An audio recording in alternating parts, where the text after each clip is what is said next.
Hi, welcome to our wisdom conversations. Hello there. Today's subject matter is lesson learned. Ah, And so there are lots of opportunities to learn lessons, some of them easy lessons, some of them a bit not more so easy. challenging. However, I think it's really important to stop and acknowledge and smell the coffee or smell the roses when you've learned a lesson and you have the understanding, because a lesson learned means we understand something that we didn't have before. Right. Whether that's a tough lesson or an emotional, contribution, whatever it is, I think it's really important to stop and acknowledge when a lesson has been fully learned. well, and the interesting part about learning a lesson and committing it to a knowing is that from that position of knowing, you can offer assistance with individuals that are potentially going through the same aspect of life that you've learned from, or if you're all engaged in a particular subject matter, your learning can contribute to their learning.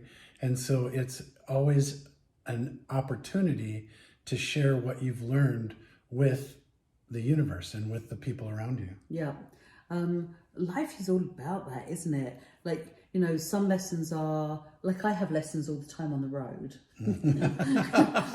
as you know. I do. So, because I'm not always patient, and sometimes someone will cut me off or cut in front of me or whiz past me and then brake hard right in front of me. And I've often got quite colourful language when that sort of thing happens. She does. And I'm doing better at it because I'm kind of saying, it doesn't matter. I'm still going to get where I'm going to go, and they're going to get where they're going to go, I hope.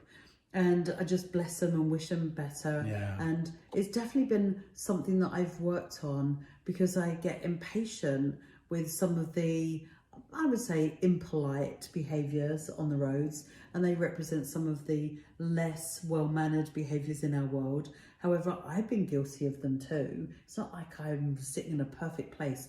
And so I think lessons learned is also to do with our perspective of things, our behaviour towards things, some of the things that are hard. So my lesson learned on the road, of course, is to stay with me, stay generous and patient, and know that I'm going to get where I want to go, and it doesn't matter. Right. You get to a point where hopefully you hardly notice some of those actions of others. Well, I find it interesting that you bring that analogy of driving on the road, because sometimes people that are exhibiting those behaviors that you just mentioned, driving too fast, whizzing in and whizzing out, they're pressing their reality. They're driving, not necessarily driving their vehicle, but driving their life at a pace where they could miss the lessons that they need to learn in order to potentially put them in a state where they wouldn't have to do the behaviors that they're exhibiting. Right. And so one of the things that we must do is to have a sense of awareness about the lessons around us and take the opportunities to engage them so that they can be learned. Because a teacher once told me that every lesson that we don't learn in life that creates an issue for us, if we don't learn it, it'll keep coming back to us at a greater magnitude, to the level of all of a sudden you're forced to look at it and forced to learn from it. Yeah, not driving faster than the angels can fly. Yeah. And so these are just another set of circumstances. Learning our lessons so that we don't have to repeat them is another way that we get to take care of us. And take care of you.